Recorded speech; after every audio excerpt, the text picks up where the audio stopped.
अस्सलाम वालेकुम। बिस्मिल्लाहिर्रहमानिर्रहीम। आज की अच्छी बात यह है कि हमें हमेशा सच बोलना चाहिए और नमाज कायम करनी चाहिए। हम जहाँ भी हों, जिस हाल में भी हों, हर सूरत हमें नमाज की पाबंदी करनी चाहिए। चलें आज की वीडियो की तरफ आते हैं। तो यहाँ पे आज मैं आपको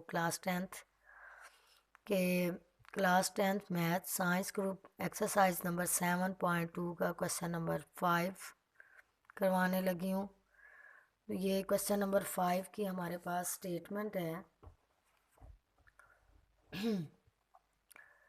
इन a circle of a radius 10 meter, find the distance traveled by a point moving on this circle if the point make 3.5 revolution। अब यहाँ पर वैसे तो हिंट में भी गिवन है 3.5 रेवोल्यूशन इज इक्वल टू 7 पाई। तो हम इसको मज़ीद सॉल्व करेंगे। इसमें देखें कि अब हमारे पास वो ये कह रहा है कि हमें इसमें रेडियस गिवन है 10 मीटर और थीटा जो है, मतलब उस पॉइंट ने, वो जो एक पॉइंट था उसने 3.5 रेवोल्यूशंस पूरे किए हैं। रेवोल्यूशन का मतलब होता है चक्कर। 3.5 मतलब 3 चक्कर पूरे और एक चक्कर जो है वो हाफ है। तो यहाँ देखें, ये मैंने ये ड्रा किया है। ये 1 2 3 चक्कर देखें पूरे हैं और एक जो है पॉइंट का हाफ है। तो एक सर्कल में हमारे पास क्या होता है, एक सर्कल कितने रेडियन का होता है, 2 पाई का। 1 सर्कल इज इक्वल टू 2 पाई, फिर 1 सर्कल इज इक्वल टू 2 पाई। मतलब 3 सर्कल है ना, 1 2 इधर से भी देखें 1 2 3 और ये हाफ है। ये वाला क्या है, ये हाफ है, ये जो सबसे टॉप पे है। तो 1 सर्कल 2 पाई, फिर 1 सर्कल 2 पाई, 1 सर्कल 2 पाई, हाफ सर्कल 2 पाई को 2 पे डिवाइड कर दें। ये 1/2 multiplied by 2 pi means 2 pi over 2। तो जब ये कैंसिल हुए, ये हमारे पास आ गया है पाई। ठीक है। अब ये हमारे पास टोटल मतलब कितने रेडियन हो गए हैं, देखें 2 4 6 और ये वाला 1 7 पाई। टोटल हमारे पास हो गया 7 पाई। इस तरह हमारे पास थीटा क्या आ गया है, 7 पाई। तो थीटा हमारे पास आ गया है 7 पाई। और उसके बाद ये हमें जो डिस्टेंस है, हमने इसमें फाइंड क्या करना है कि वो जो पॉइंट है, a point moving on this circle, find the distance traveled by a point moving on this circle। कि आपने क्या करना है, डिस्टेंस फाइंड करना है एक पॉइंट का जो उस सर्कल के ऊपर मूव कर रहा है। तो डिस्टेंस मीन्स कि हमने क्या फाइंड करनी है, लेंथ फाइंड करनी है। और फार्मूला हमारे पास लेंथ का क्या है, आर थीटा। और यहाँ पर देखिए हमने आर की वैल्यू पुट कर दी है 10 मीटर। और उसके बाद जो थीटा है हमारे पास वो है 7 पाई। पाई हमारे पास किसके इक्वल होती है, pi is always equal to 3.14। ठीक है। तो यहाँ पर हमने पाई की वैल्यू पुट कर दी है। जब हमने इनको मल्टीप्लाई किया, 7 को 3.14 से, ये आ गया है 21.98।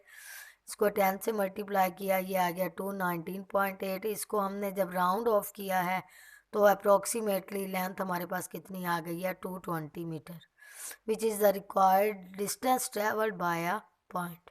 ठीक है, समझ आ गई होगी आपको होपफुली। चलें अब क्वेश्चन नंबर 6 की तरफ चलते हैं। क्वेश्चन नंबर 6 हमारे पास है, what is the circular measure of the angle between the hands of the watch at 3 o'clock।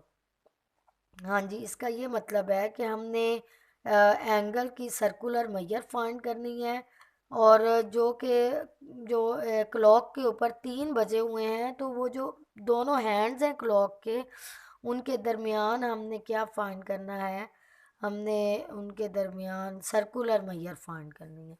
चलें तो यहाँ देखिए हमारे पास गिवन है the time between the hands of clock is 3 o'clock, और circular measure of the angle between the hands of clock at 3 o'clock, ये हमने क्या करना है, फाइंड करना है। अब देखें कि जो क्लॉक है वो सर्कल शेप में होता है, मतलब वो सर्कल ही होता है, बेशक वो रेक्टेंगल में हमारे पास हो या स्क्वायर में हो, लेकिन असल में जो क्लॉक की वो मतलब उसकी फॉर्मेशन होती है वो किस में होती है, सर्कल में होती है। एंगल ऑफ द क्लॉक वो क्या है, 360 डिग्री थी, क्योंकि सर्कल का जो एंगल है वो 360 डिग्री होता है। तो 360 को जब हम इसमें रेडियन में चेंज करेंगे तो ये आ जाएगा 2 पाई। पाई किसके इक्वल होता है, 180। तो देखें 180 मल्टीप्लाई बाय 2 किसके इक्वल हो गया, 360 डिग्री के इक्वल हो गया। हाँ जी, तो यहाँ देखें ये हमारे पास है आवर्स इन आ क्लॉक, ये मैंने यहाँ पे क्लॉक ड्रा किया है। यहाँ देखें ये 3 o'clock को शो कर रहा है। तो एक क्लॉक में कितने आवर्स होते हैं, 12 आवर्स होते हैं। फिर उसके बाद जो क्लॉक में टोटल एंगल था वो हमारे पास कितना था, 2 पाई सॉरी। तो एंगल पर आवर हमने फाइंड करना है, जबकि हमें टोटल एंगल का पता है कि क्लॉक के टोटल एंगल जो है वो रेडियन में कितना है, 2 पाई। तो क्लॉक में टोटल आवर्स कितने हैं, 12। 2 पाई को 12 पे डिवाइड कर देंगे तो ये हमारे पास आ जाएगा पाई/6 रेडियन। 2 6 और 12 होता है, ये 6 ऊपर वाले का है, यहाँ पर यहाँ पर 2 का टेबल हमने रीड किया तो ये आ गया 2 6 और 12।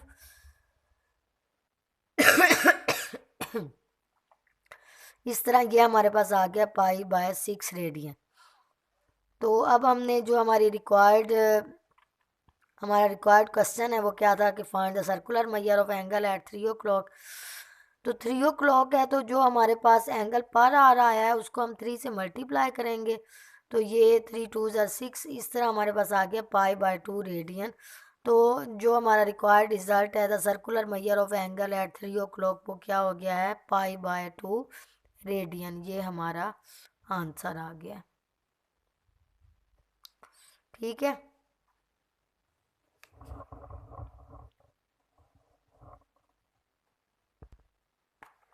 हाँ जी, तो नेक्स्ट क्वेश्चन की तरफ आते हैं। Question number 7, what is the length of the arc APB। Length हमने फाइंड करनी आर्क APB की, वो हमें डायाग्राम गिवन है। यहाँ देखें ये हमें एक सर्कल गिवन है, इसमें ये हमें APB गिवन है। यहाँ एक पॉइंट है जिसका नाम P है, APB है ये। तो यहाँ से यहाँ तक का जो डिस्टेंस है वो 8 सेंटीमीटर है। आपको पता है कि सेंटर से सरकमफ्रेंस जो है वो क्या कहलाता है, रेडियस कहलाता है। तो हमने यहाँ लिख दिया कि रेडियस किसके इक्वल है, 8 सेंटीमीटर के। और ये जो एंगल है, कोई भी अगर सेंटर से सरकमफ्रेंस तक परपेंडिकुलर लाइन होगी तो परपेंडिकुलर लाइन पर हमेशा 90 का एंगल होता है। इस तरह थीटा हमारे पास क्या आ गया, 90 डिग्री। एल हमने फाइंड करना है। First we change theta into radian. जब थीटा आपको डिग्री में गिवन हो तो सबसे पहले आप उसको किस में चेंज करेंगे, रेडियन में करेंगे। तो थीटा को जब हमने रेडियन में चेंज करना है तो रेडियन में चेंज करने का हमारे पास क्या फार्मूला है कि हम गिवन एंगल की मेजरमेंट को 1 डिग्री से मल्टीप्लाई करते हैं। जब 1 डिग्री से मल्टीप्लाई किया, अब 1 डिग्री हमारे पास किसके इक्वल होते हैं, पाई/180 के इक्वल होती है। ये हमने यहाँ पे पुट कर दिया है। तो उसके बाद अब यहाँ देखें ये हमने कैंसिल वगैरह किया तो हमारे पास आ गया pi radian. Since L is equal to R theta, इस तरह ये हमें पता है कि एल किसके इक्वल है, आर थीटा के। ये हमारा लेंथ फाइंड करने का फार्मूला है। अब यहाँ पे वैल्यूज पुट कर देंगे आर की भी और थीटा की भी। तो हमारे पास क्या आ गया है, आर आ गया है 48 और थीटा क्या आ गया, पाई/2। इनको कैंसिल किया, सॉरी ये आर कितना है, 8 है। आर 8 है और थीटा कितना है, पाई/2। तो जब 8 को 2 पर कैंसिल किया तो ये 4 आया है, ये कैंसिल करके 4 आया, ये 48 नहीं है। तो अब हमारे पास क्या रह गया, 4 मल्टीप्लाई पाई। पाई की हमारे पास अंडरस्टूड वैल्यू है 3.14, हमने उनको मल्टीप्लाई किया तो ये हमारे पास आ गया है 12.56। चले अब आते हैं क्वेश्चन नंबर 8 की तरफ। हाँ जी, तो क्वेश्चन नंबर 8 है हमारे पास। In a circle of radius 12 centimetre how long an arc subtends a central angle of 84 degree. तो यहाँ पर भी हमें रेडियस गिवन है 12 सेंटीमीटर, थीटा हमें गिवन है 84 degree. How long an arc, तो हमने आर्क की क्या फाइंड करनी, लेंथ फाइंड करनी है।